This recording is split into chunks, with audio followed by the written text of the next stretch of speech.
দর্শক, এই মুহূর্তে ঢাকা বিশ্ববিদ্যালয়ে কেন্দ্রীয় মসজিদের সামনে আছেন সহকর্মী মামুন আব্দুল্লাহ। সরাসরি যুক্ত হচ্ছি তার সঙ্গে। মামুন, দাফনের পর ঢাকা বিশ্ববিদ্যালয় এলাকার সবশেষ অবস্থা জানাবেন। জি নাদিরা, এইমাত্র দাফনের কার্য সমাপ্তি হলো, অর্থাৎ অশ্রুসিক্ত মোনাজাতের মধ্য দিয়ে বিপ্লবী বীর শরীফ ওসমান হাদির দাফন কার্যের যে আনুষ্ঠানিকতা ছিল সেই আনুষ্ঠানিকতা এইমাত্র শেষ হলো।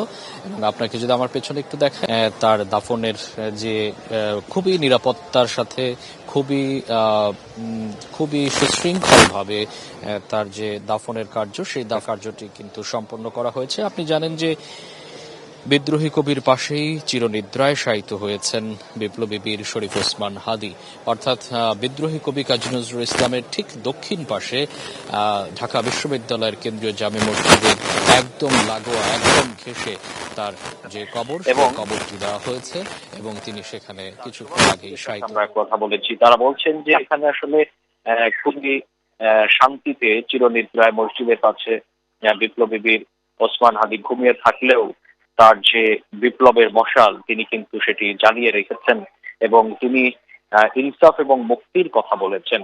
তারা বলছেন যে বাংলাদেশে যতদিন ইনসাফ এবং মুক্তির আকাঙ্ক্ষা মানুষ যতদিন লালন করবে, ঠিক ততদিন কিন্তু তিনি বেঁচে থাকবেন। এই দাফনের মধ্য দিয়ে কিন্তু তার যাত্রা কিন্তু নতুন করে শুরু হলো। একদিকে তার পরকালীন যাত্রা শুরু হলো, অন্যদিকে তার বিপ্লবের যে নতুন যাত্রা, সেই যাত্রা তার প্রজন্ম থেকে প্রজন্ম বয়ে নিয়ে যাবে এবং যারাই জন আকাঙ্ক্ষা, যারা বিপ্লবের আকাঙ্ক্ষায় ধারণ করবে, তারাই কিন্তু বিপ্লবকে ধারণ করবে, শরীফ ওসমান হাদিকে ধারণ করে তাদের হৃদয়ে জায়গা দেবে।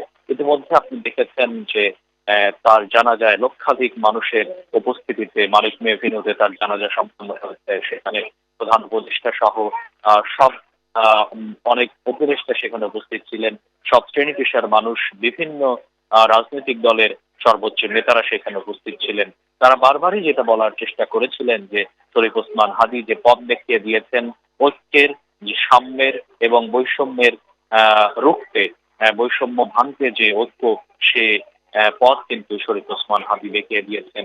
সেই ঐক্য গড়ার জন্য কিন্তু বারবারই সবাই কিন্তু তাগিদ দিচ্ছেন এবং তিনি তার ছোট্ট জীবনে, অল্প জীবনে, এই যে তার খুবই বলা চলে যে ক্ষণজন্মা একটি জীবন, অর্থাৎ 1993 সালে তিনি জন্মগ্রহণ করে আজ 2025 সালের এই আজকে 2 দিন আগে তার যে মৃত্যু হলো, অর্থাৎ 33 বছর বয়সে তার যে ক্ষণজন্মা জীবনে তিনি যা দিয়ে গেছেন, দেশকে ভালোবেসেছেন। তিনি কোনো রাগঢাক করেই রাগঢাক ছাড়াই তিনি কিন্তু বেরিয়ে পড়তেন, মানুষের সাথে কথা বলতেন, বিপ্লবের কথা বলতেন, নতুন ইশতেহারের কথা বলতেন। তিনি যে মানুষকে জাগিয়ে তুলেছেন আধিপত্যবাদের বিরুদ্ধে, বৈষম্যহীনের বিরুদ্ধে এবং সার্বভৌমত্ব রক্ষার জন্য তিনি মানুষকে যে জাগিয়ে তুলেছিলেন, অল্প কয়েকদিনের মধ্যেই তিনি কিন্তু মানুষের মন জায়গা করে নিয়েছিলেন এবং মানুষের যে অশ্রুসিক্ত বিদায়, সে অশ্রুসিক্ত বিদায়ের মধ্য দিয়েই কিন্তু তার দাফনের কার্যক্রম সম্পন্ন হয়েছে। এবং আপনি জানেন যে ওসমান হাদি ছিলেন জুলাই গণঅভ্যুত্থানের এক অকুতোভয় যোদ্ধা, নির্ভীক কণ্ঠস্বর এবং সাহসী সংগঠক।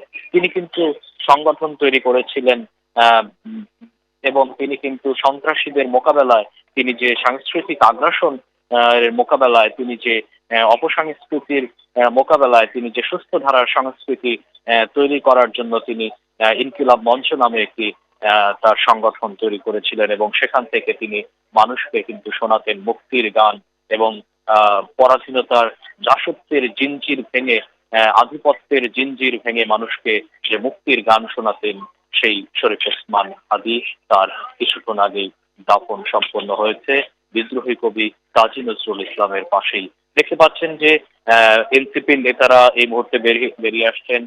মামুন, আপনাকে ধন্যবাদ। দর্শক, ঢাকা বিশ্ববিদ্যালয় এলাকা থেকে যুক্ত ছিলেন সহকর্মী মামুন আব্দুল্লাহ।